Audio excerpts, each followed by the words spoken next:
Great that you have found the time to be involved in this quite hectic period that we're experiencing right now. Yeah, Joseph, I just explained to the audience here and online that I was thrilled reading on your publication in Science on May 31st in 2018, because I think you are the objectivation of the urgency of this topic, as well as the impact that we can create together here.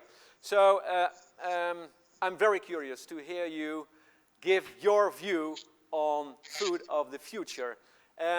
You will give a presentation first, and after your presentation we will have the opportunity for some Q&A. So for sure we will use that time. We have approximately 45 minutes. Okay, Joseph, the screen is yours.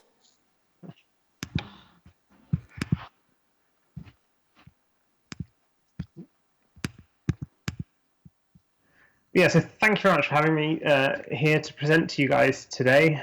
So I'm just going to kind of talk about, give a little bit of brief background setting out food's environmental impacts. And I'll do that at a kind of global level, because obviously the food system today is incredibly global. Much of our food comes from abroad, or if you're the Netherlands, you export a lot of your food to other countries, including the UK, where we enjoy a lot of your greenhouse produce. So really, if you look at a map of the planet, urban areas kind of occupy about 1 to 2% of the world's land at a global level. Obviously, that's quite different by country. If you plot cropland and pasture, cropland on this map, getting up to about 20-25% of the world's land is used for cropland. And if you plot pasture and grazing land on the map, almost 55% of the world's land is used for agriculture in some form at different intensities. So really, the world over the past kind of, really particularly the last 200 years has been transformed by agricultural activity. And from space, if you looked at the world 200 years ago compared to today, there's far less natural area and far more area devoted to land for producing food for humans. Yet the amount of land that we need to produce food is still expanding. So despite using so much already, it's still expanding. This graph shows commodity crop-driven deforestation. So this is deforestation specifically for things like soy, pasture, palm. And if you summed up all of those bars, the amount of land required the amount of land that's been cleared this century would be about that much area, an area of land the size of Ireland, the UK, the Netherlands, Belgium, Germany, and Poland combined. So this is just in this century. So we're still clearing huge amounts of land for agriculture.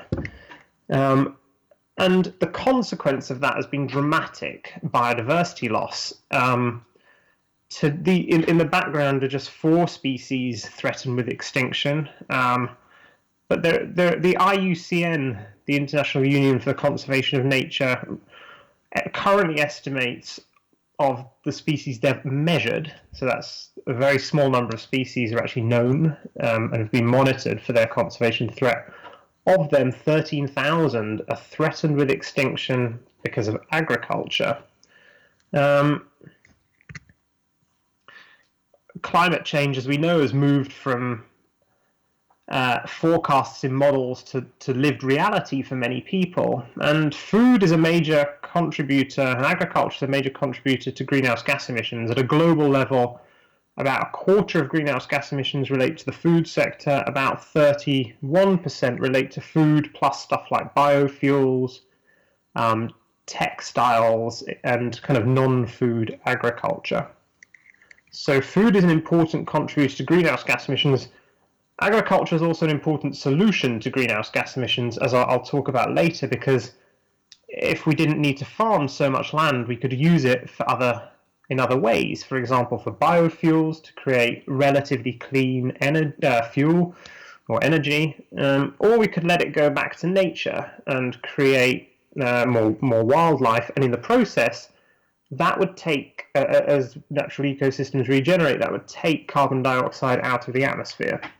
So agriculture is a major cause, but also a major solution for climate change. Agriculture is a major contributor to acid rain, about 30%. A major contribution to eutrophication, so water pollution from nitrogen and phosphorus. About 80% of eutrophication relates to food. And in some areas, the problems eutrophication is causing are particularly severe. This is the Gulf of Mexico, where there's a dead zone the size of Belgium, i.e. an area of sea that doesn't have enough oxygen to allow the full range of biodiversity that would exist there. And that is because nutrients such as nitrogen and phosphorus flow into the sea and are converted by bacteria and other small forms of life, and that results in those species withdrawing oxygen from the systems. Agriculture is also a major user of water. Around 60 to 90% of water use relates to agriculture, depending on how you measure it. So this is water use weighted by local water scarcity. 90% is food, 10% is stuff like showers, domestic, industrial uses, baths, etc. So really food is the dominant driver of water use. And if you look forward over the next kind of 50 years, we'll need to produce more food in the next 50 years than we produced in the last 500 years.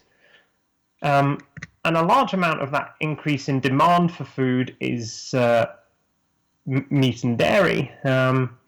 So by 2050, we're going to be consuming 1.2 trillion litres of milk or dairy products per year, and 500 billion kilograms of meat per year in 2050, which is about a 60% increase on today.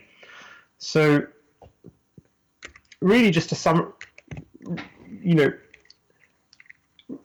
really we've got these major environmental issues, and the challenge of addressing them is going to get harder every year because we need to produce more food.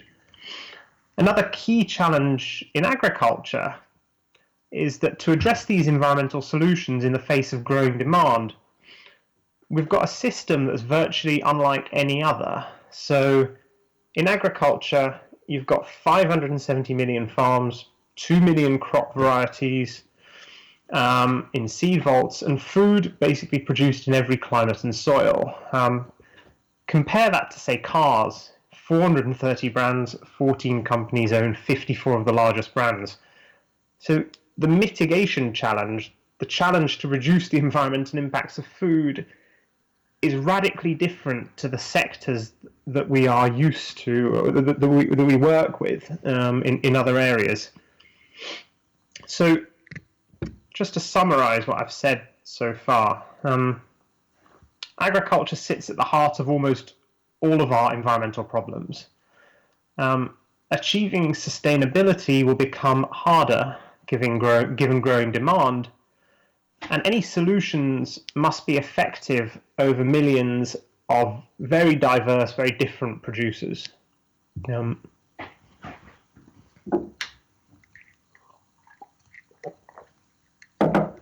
So, as was said in the introduction, in 2018, we published a study in Science, myself and co-author Thomas Nemicek from Agroscope in Zurich, where we looked at the full food system and all of the different environmental impacts.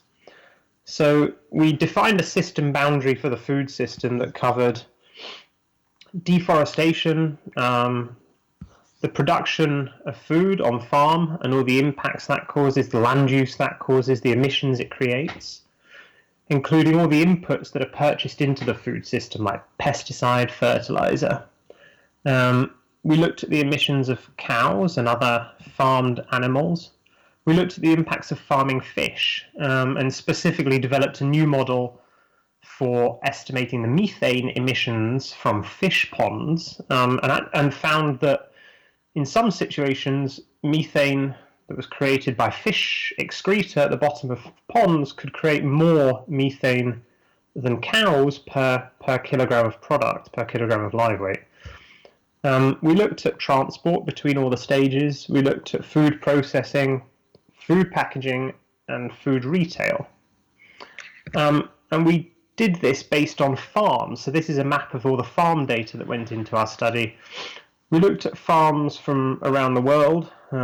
Specifically, we took data from 750 published life cycle assessment studies that have looked at 40,000 farms in 120 countries.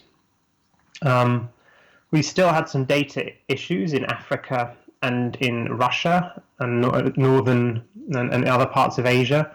And more research is required to better understand the sustainability of these farming systems.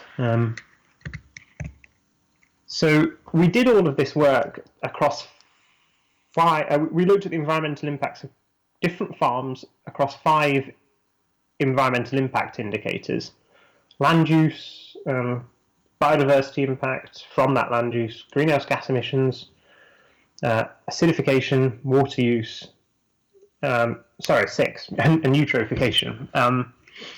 So I'm just showing up here some of the initial results of the research, or some of the results, of the research. And what these bars represent is the range of environmental impact between different producers producing the same product. So the second bar down shows data from about 6,000 rice producers for producing 1,000 calories of rice, and it shows the greenhouse gas emissions that are created. At the bottom of the bar is a low impact producer, a 10th percentile. At the top of the bar is a high impact, or a 90th percentile producer. And you see huge variability in the greenhouse gas emissions when you produce the same amount of rice. Specifically, there is about a 400% difference in the greenhouse gas emissions of those high impact and low impact rice producers. You can plot the same kind of data across more of the products that we looked at. So you've got acidification, eutrophication, land use here, and what you see is huge variability. Different farms producing the same product create very different environmental impacts. And today, as a consumer or a shopper, you would never know that. You would go to the shop, 2 products that look the same, taste the same, cost the same, to you, could actually have extremely different environmental impacts. Another interesting finding from our research is that it was actually a small number of farmers that were creating most of the environmental impact. About 25% of farmers and food producers were creating 55% of food's environmental impact within each product. So just as an example, I think it was about 25% of beef producers were creating about 60% of beef's greenhouse gas emissions, and that 60% was something like 4 billion tons of greenhouse gas emissions, which is nearly as much as the greenhouse gas emissions of Europe. So 25% of beef producers were creating more greenhouse gas, or nearly as much greenhouse gas emissions as the European Union at a global level. Another thing you can do is look into the environmental impacts, and you find that as well as there being very variable environmental impacts across producers, there are very variable sources of environmental impacts as well. So in the middle is a farmer in Cyprus using irrigation to produce wheat. Their environmental impacts are dominated by pumping, using a diesel pump to pump irrigation out of the soil. On the left is an Australian producer. Their greenhouse gas emissions are dominated by the application of fertilizer. So different producers have very different sources of environmental impact. And what that says is that we need to be flexible. And if we're going to ask producers to reduce their impacts, we need to allow them to reduce their impacts in different ways. And that's a really important point that I'll come back to later. You can also plot these same charts for animal products. And these charts again, so you've got on the left chart, you've got greenhouse gas emissions and below it milk, and for different animal products, and then at the bottom you've got some vegetable proteins. So this is all expressed per 100 grams of protein. So you've got beef at the top. So 100 grams of beef production tends to have the highest environmental impacts. But within that beef production, there is at a global level, a 5,500% difference in the land use of a high impact and low impact beef producer, and a 1,100% difference in the greenhouse gas emissions. So two beef producers are creating radically different environmental impacts. If you zoom in on a country like the Netherlands, and there's just been a study out looking at cow's milk in the Netherlands, we found at a global level very high variability. And new studies looked at the variability in the Netherlands and has found also very big differences in factors like eutrophication, so water pollution of dairy milk producers, and greenhouse gas emissions. Something like 4 or 5 times, or 4 or 5 times differences in the environmental impact. So no two producers of the same product are the same in terms of the damage they cause to the environment. Equally, you tend to find that animal products create very substantially higher impacts than vegetable proteins. But sometimes, for example, with cow's milk and on greenhouse gas emissions, acidification, eutrophication, even the most sustainable, the lowest impact animal products tend to create more environmental impact than often the least sustainable vegetable proteins. So that says if you go into the shop today, it's probably going to be better to change what you consume rather than try and purchase sustainable meat and dairy. So consuming vegetable products is probably better for the environment than buying sustainable meat or dairy. Obviously, we need to do both in reality, but this point is really important because it highlights the need and the importance of diet change as part of the solution. So what we did in some research that we're going to publish in a bit later this year is looked at the greenhouse gas emissions for the Netherlands. We've done this not just for the Netherlands, but for other countries around the world. And we've looked at what are the greenhouse gas emissions per capita of the current diet, which is on the left. So this includes imports and exports. So your typical Dutch person is creating about 3 tons of CO2 equivalents from their food consumption, including imported food, including the full food supply chain. The next column here is the Dutch food-based dietary guidelines. So this is what the Dutch government are currently telling people to eat in their country, in your country, sorry. So this, what they're saying is reduce red meat consumption, reduce dairy consumption a little bit, reduce sugar consumption, I think a tiny bit, and reduce consumption of other animal products, and increase consumption of fresh fruit and veg and whole grains. And this takes you down, if you follow the Dutch dietary guidelines, they're actually performing okay. They're not too bad, but they're delivering about, you get down to about 1.6 tons of greenhouse gas emissions per capita. Here we plot a few other diets where you go from a kind of Eat Lancet style diet to a pescatarian, a vegetarian, and a vegan diet. And in this vegan diet, you get this green bar at the bottom which becomes bigger, And what's happening there is in the vegan diet, you're using so much less land to produce food that you're creating a carbon sink. So the amount of land that is spared, trees are regrowing and potentially storing carbon. Alternatively, as I said before, the spared land could be used for biofuel production. It could also be used for forest products, and timber could replace things like concrete. So you've got different options, but whatever case, you've freed up farmland, and it has this very significant potential to actually make the food system carbon negative. So in the vegan diet, the Dutch food system is actually taking carbon out of the atmosphere. We can also look at eutrophication. So this is nitrogen and phosphorus pollution.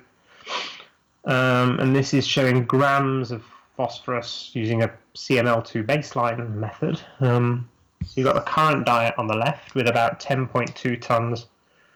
Food-based dietary guidelines are performing okay. They deliver about a 25% reduction. You can go down into a more plant-based diet as you keep going right. It's more and more plant-based until you get to a vegan diet, and that's delivering about a 75% reduction in nitrogen and phosphorus pollution. So very substantial.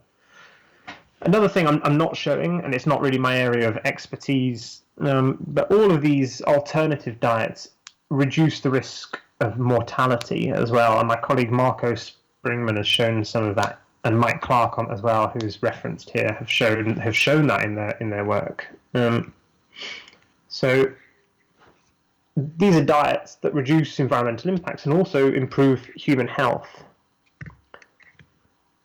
But being practical, maybe in the time frame that we have to deal with the most important environmental issues, it's probably unrealistic to expect that we will get to these diets. For example, the vegan diet is probably unrealistic. So what we did in our study, as desirable as it is, it's probably unrealistic in the time frame that we have to address these issues. So what we did in our study is we looked at an animal product-free diet, a vegan diet, and that delivers this global greenhouse gas emission reduction of 15 billion tons. Secondly, we looked at a diet where you reduce consumption of animal products by 50%, which is about in line with the Dutch dietary guidelines, not far off, but you do something else. You target the highest impact producers as well. So you would consume less animal products, but you would swap out high impact beef for vegetable proteins. You'd swap out high impact chicken for vegetable proteins. And that achieves about 70% of the benefits of the vegan diet. You can see this as well in other products. So if we consume 20% less oil, cooking oil, olive oil, etc., if we consume 20% less sugar, 20% less alcohol, 20% less stimulants, but when we do that, we consume 20% less of the highest impact of those products, that achieves a 45% reduction in the environmental impacts of those products. So what this is saying is if we can communicate the sustainability of individual producers to consumers and encourage consumers to act on that information, we can achieve multiplied benefits for the environment. So to kind of bring what is in this information together, if we can improve the Dutch diet and make it specific for the Netherlands, if we can improve the Dutch dietary guidelines to have slightly higher reductions in animal product consumption, and join that with incentives to meet those dietary guidelines, so they're not just greenwashing and advice, they become real. And thirdly, if we can communicate information not just about products, but about producers to consumers, we are getting pretty close to what we need to make the food system carbon negative. So how can we communicate information from producers to consumers? One example could be an environmental label, and this was a label I put in in a newspaper article in The Guardian in 2018. But it would basically show 4 environmental impact indicators across and highlight high impact producers, low impact producers. And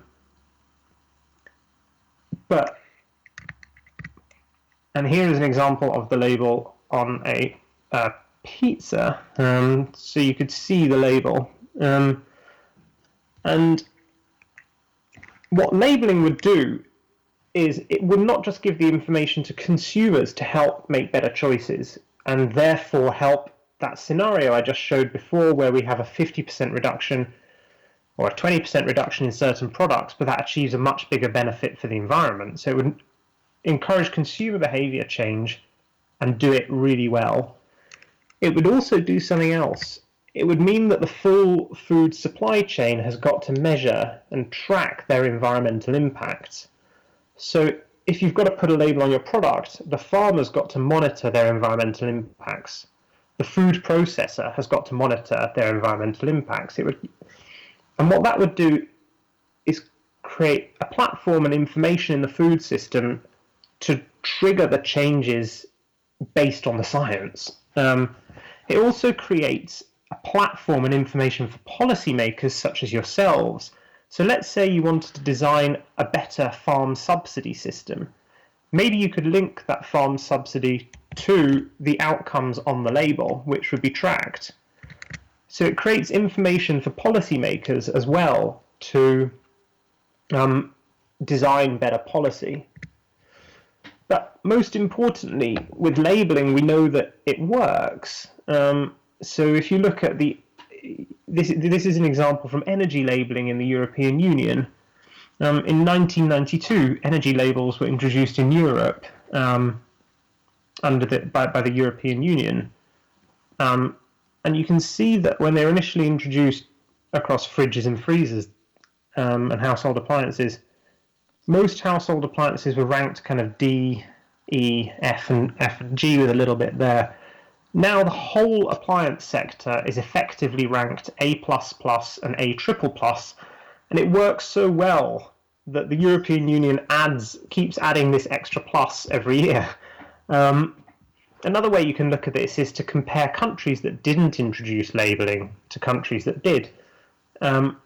And you can do that, it's particularly in South America, there are countries that have and haven't. And you see in the countries that have, each year they're improving energy efficiency 3 times higher than countries that didn't. So labeling is a very powerful way to change producer behavior, to stimulate competition between food producers to reduce their environmental impacts. So I'll just kind of summarize some of the key points today, and then I think open it up for questions. But I think there's a very significant potential to reduce food's environmental impacts. But if we're going to reduce these environmental impacts, we need a sophisticated approach that engages the full food supply chain. We can't just target consumers, we can't just target producers, and we instead need to unite the full food supply chain around a consistent set of facts and information. And thirdly, in my opinion, environmental labels, particularly mandatory environmental labels, are a very promising way to shift the entire food system towards sustainability. Thank you so much for your presentation and your great summary. I was just wondering myself, you're talking about diet change. There's the most critical thing that we can all do as an individual. Don't you like the term of plantification better than diet change? What about that? We're talking about electrification, we're talking about isolation. What about plantification? Yeah, I do like that term. Yeah, definitely. Okay, so let's use that from now on. So, people here, and perhaps we got some questions online as well, about the presentation of Joseph, about labeling, about how things are quantified. Any questions here from the expert audience that we have here? I see a question over there. Yes, you will get a mic. Is this way of thinking, is your experience as the European Union, and especially with the coming up Green Deal, are they receptive for this way of thinking and the labeling? So that's a really good question. In 2013, I think, 2014, the European Commission started a project called the Product Environmental Footprint Scheme.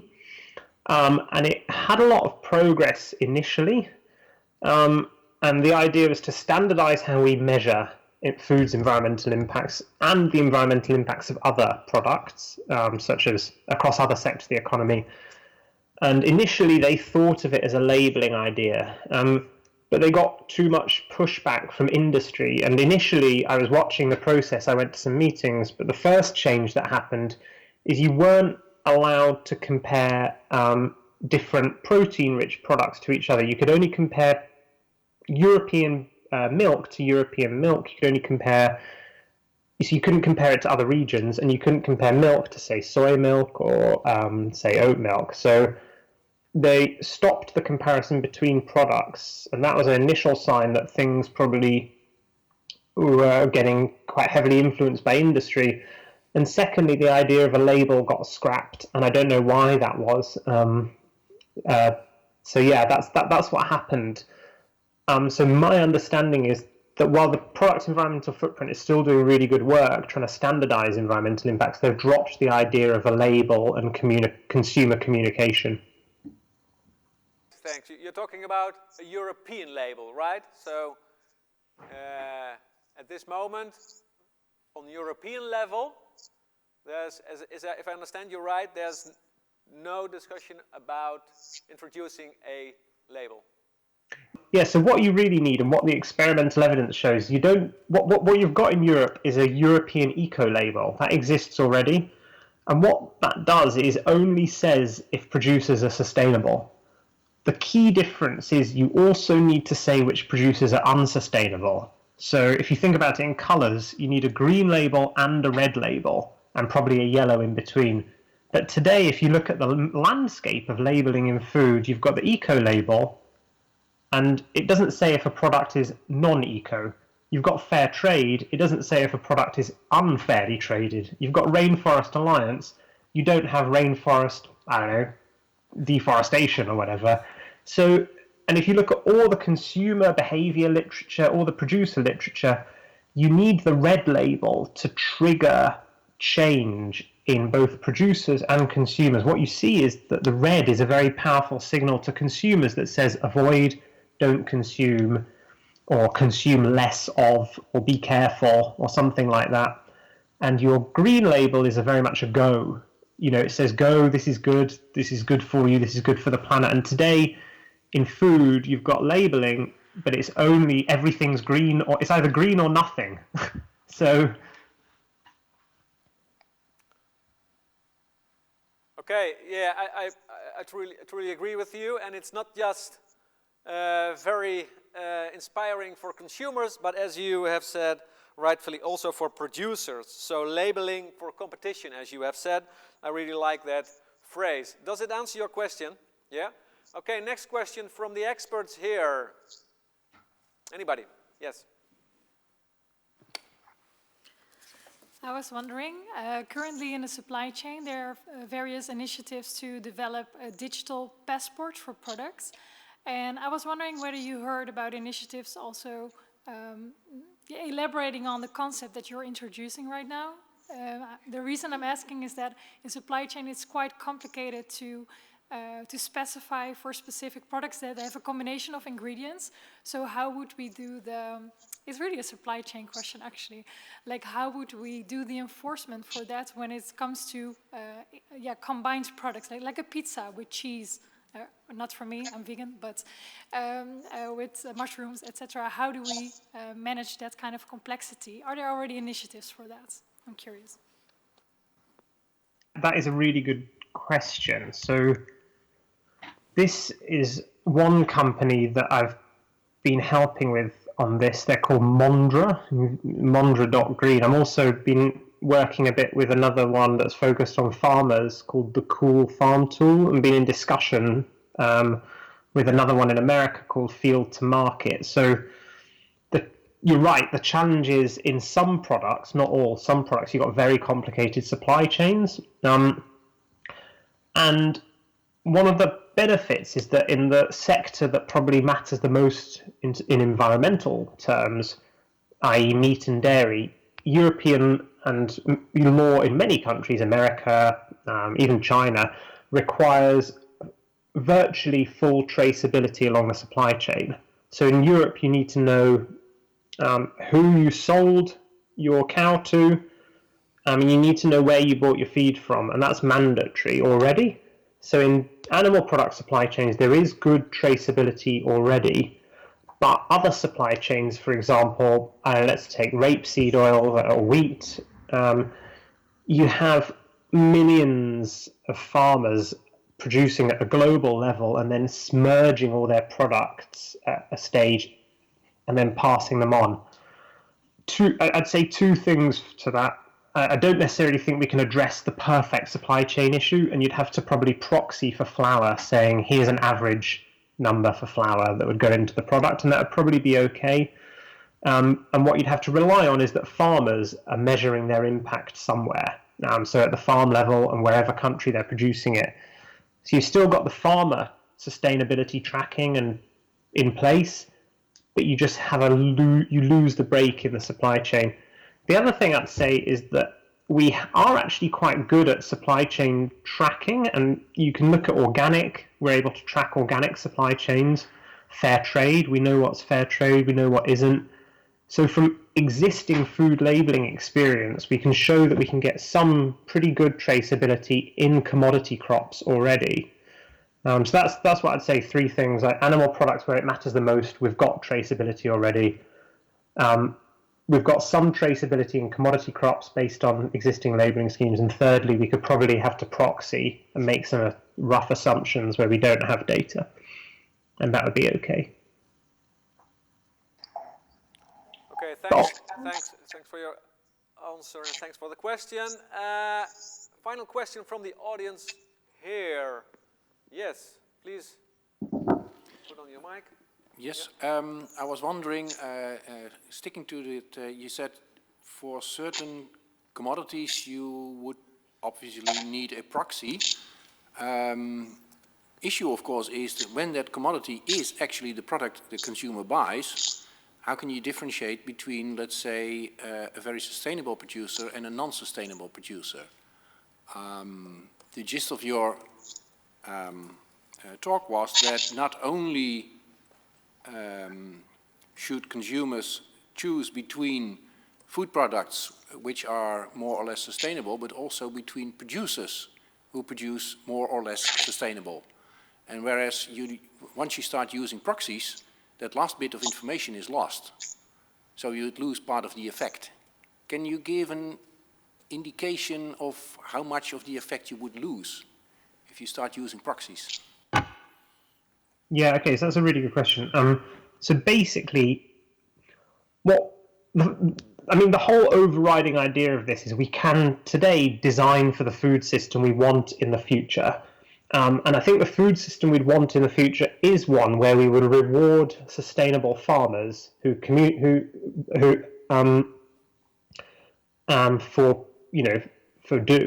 doing right by the environment.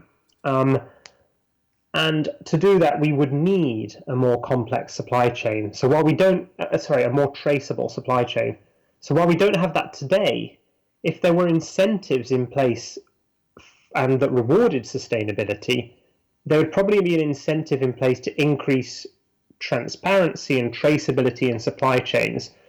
So you could almost think of doing this kind of work, creating a label, designing a digital platform for tracking sustainability as building for the food system of the future, which rewarded sustainable producers and had greater transparency. But to specifically address your question, how much, given that today we can't really do that for commodity crops, within commodity crops, how much information do we lose by kind of merging the data or having proxies? That's a good question. I don't have the specific answer. My guess would be probably quite a lot of the information. But obviously commodity crops are only part of the crops that we produce. Many crops are sold direct to market, and many crops like animal products have good traceability. So yeah, that would be my answer. Sorry, we have 2 questions from the audience, Joseph, so the audience listening in and viewing in. So I would like to ask the questions on their behalf. Martina is asking to you, how do we evolve from voluntary sustainability standards to mandatory standards? Can you share your thoughts on that? Yeah, that's a really good question as well, actually, and one that I have put a bit. All I can really do is give examples from other sectors. So, in the UK, and I think in quite a few European countries, we had energy ratings. We had something called window energy ratings for the windows in your house, for double glazing, stuff like that. And originally, at the beginning, someone came up with a nice idea for a label. They offered it to the market, and what you got at the beginning was the most environmentally sustainable double glazing producers were putting it on their products. So your initial uptake was sustainable producers, and gradually what happened is that over about 5 years, it got to about 40% market penetration or market saturation. So you got initially the most sustainable producers, then you got other producers who saw there was a benefit to doing this, and they came on board. And you got to about 40%. But what had happened during that 5 years was that the technology had been proven out. It was working, it was changing the sector, it was making double glazing more energy efficient. And then policymakers, once they'd realized, or once they had proof, I think, that it was possible, they made it mandatory. So it became a requirement in the UK in about 2010, I think, that it had to be, if you're building a new house, you had to have a minimum grade of energy efficiency on your windows. And then it became a greater standards after that. So and now it's about 100% of windows in the UK, at least, have these energy ratings. And you had the same in, you've seen the same in other sectors. Housing in the UK is another example. I can't speak to other countries, sorry. But housing in the UK, now if you buy now if you want to put your house to rent, it's got to have a minimum of grade, I think, E efficiency. So what the government has done is, while they haven't made it mandatory, they've made it mandatory for the rental market and have basically cut out the least sustainable houses unless they can improve. So they've said if you don't improve, you can't rent. And so I think it's a gradual process. Sustainable will probably go first, then more companies who want a bit of extra market share, then a bit of policy, and then it will go full mandatory. And I reckon it's a process of time. Thanks for that. Yeah, I truly agree with your analysis on that. And so let's follow also the good examples of the energy transition, which is already in full motion as well. By the way, we see now on the screen here the rating of a Four Seasons pizza. So also responding to your question about multiple ingredient products. So thanks for sharing that with us. And also thank you, Martina, for your question. We have one more question before we move on to the next speaker. It's from Tim.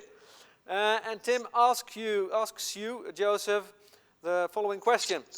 If the world turns vegan, what share of the Paris Agreement goal would have been accomplished before 2030? Whoa. And I would like a very specific percentage. Well,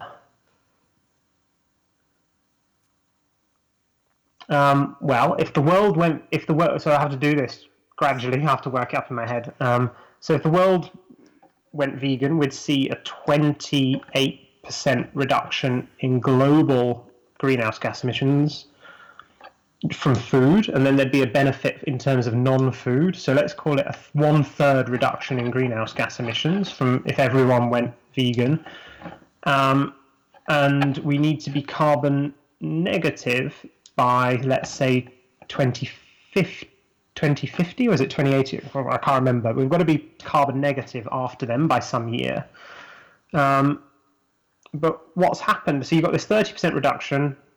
Other sectors like energy are going down a bit anyway in Europe and in some other countries. But what you've done, obviously, is by going vegan, you've freed up substantial amounts of farmland, as I was showing in those slides earlier. And that farmland basically can be used for biofuels or for bioenergy, carbon capture and storage. And an essential part of the Paris Agreement is to have negative emissions at some point, and definitely that's 100% part of the 1.5 degree scenario. We've got to have negative emissions, and most ideas for negative emissions require land, and veganism and a vegan diet frees up farmland to use for other purposes, for example bioenergy. So while I can't give an exact date or number, I'd say, you know, veganism and a vegan diet gives us a big emissions reduction as well as an option to create those negative emissions that we need to meet Paris. Thank you so much, Joseph. You have inspired us, I think, on not just the question why this is of the utmost urgency that we all start to plantify, but you also have given us very specific outreaches on how to do that. And I think the audience here and back at home really liked your suggestions on how to also encourage competition and also using labeling for that. I really like it that we can go minus 30% in 2030 where it concerns reaching the Paris goals. So once again, I ask you here a final applause for Joseph. And Joseph, I very much like to thank you for your contribution this afternoon. Joseph. Yeah. Thank you so much for inviting me. Yeah, pleasure to speak to you. Thank you.